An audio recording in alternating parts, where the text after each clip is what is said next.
Hello and welcome to this video. I'm going to be transforming this painting into this one using just glazes. So yeah, that's the whole idea of this. And the mixture is quite an old recipe, I believe. It's turpentine and stand oil. The stand oil is going to be less resistant to yellowing than, say, for example, linseed oil. So I'm starting with a soft brush. It actually didn't work out too great, the soft brush. You can see already it's a little bit sort of tricky getting it on there, but I'm thinking at this point this is the way to do it, but it actually wasn't. So I'm going to be changing to a harder brush, which you're going to see right here. So this is a much better option for getting that paint on there in the first place. And I'm obviously being quite sort of I'm applying it very thinly, and also you can see I'm mopping it up a little bit. So I'm using the background that I've already created to my advantage and just glazing, which is the point. So you can see I'm just scrubbing it in also to the sides and also to the bottom here as well, just sort of working that in there, we're very, very thin. You don't need a lot, just sort of tinting it.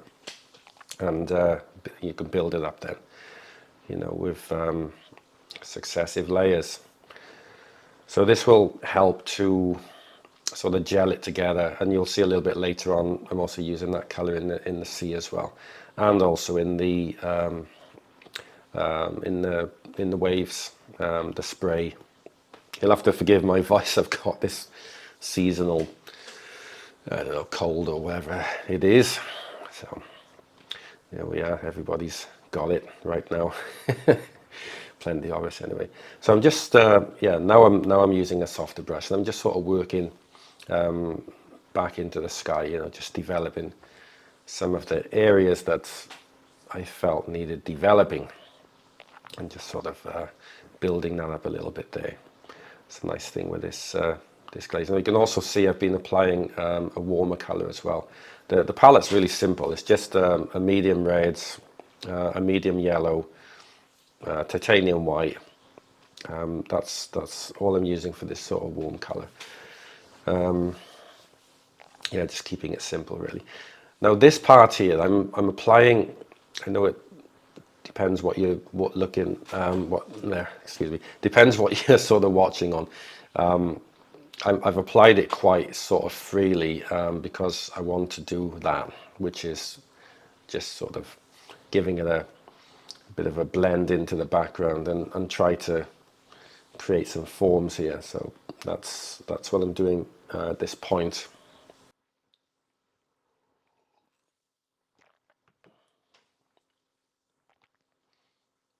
Yeah, just helping to, sort of shape the clouds a little bit.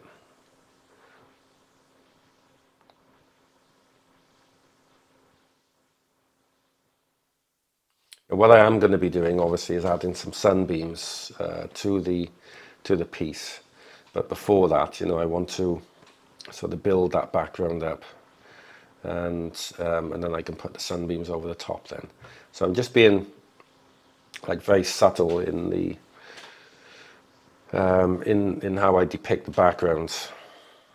I don't want it sort of too harsh and sort of overpowering. So here, obviously, applying some of the darker tones to the spray. Now this actually is on the Isle of Skye, and there must have been a sandbank or something. I don't know. It was a huge storm going on, and I was fortunate enough to have got a few pictures of it. So this was way out, and like I said, it must have been a sandbank because the waves were just hammering on this, and all this drama was going on out at sea somewhere. So I just wanted to try to sort of recreate that atmosphere.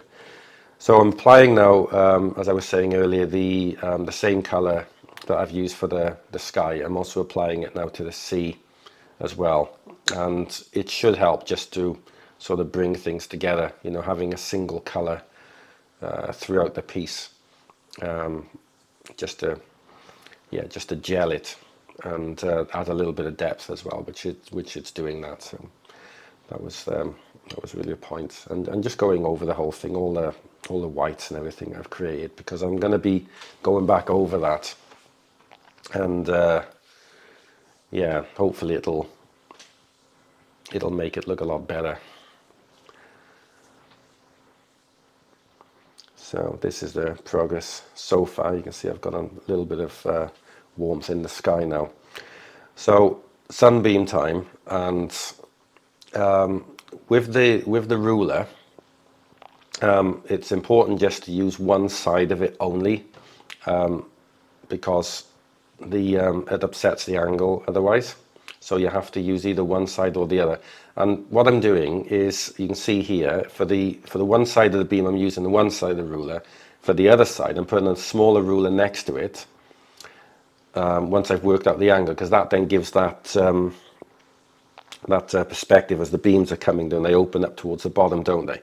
So that's doing that. You couldn't use both sides of the ruler, basically, because otherwise you end up with two straight lines, and that's not right.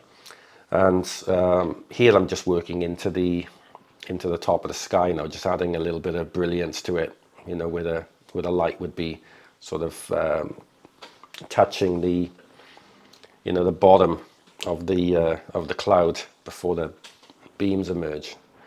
So just bringing a little bit of that to life there. It's yeah, this version is actually a little bit more brilliant than it actually is.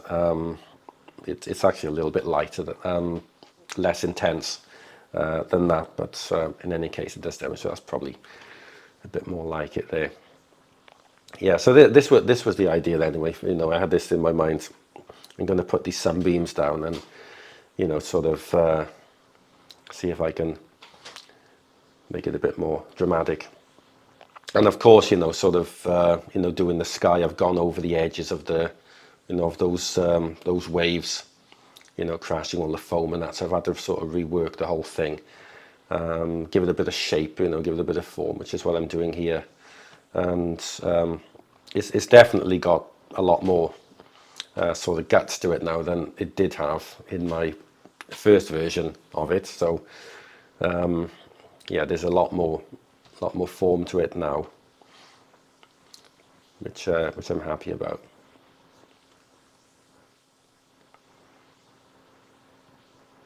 Yeah, just sort of using a small brush there just to add in some details. And this is obviously the sort of the front part of the wave there. So I'm just trying to, I don't know, put a little bit of highlight along the edge of it, you know, where it might be catching, where the light might be catching it.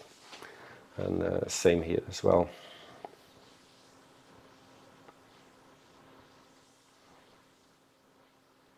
Yeah, it's just going through it little by little, and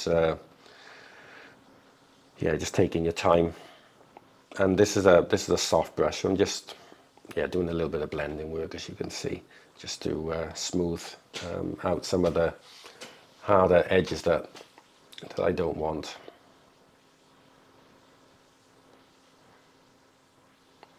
And you just sort of work back into it, smooth it out, work back into it, and just keep going like that, basically.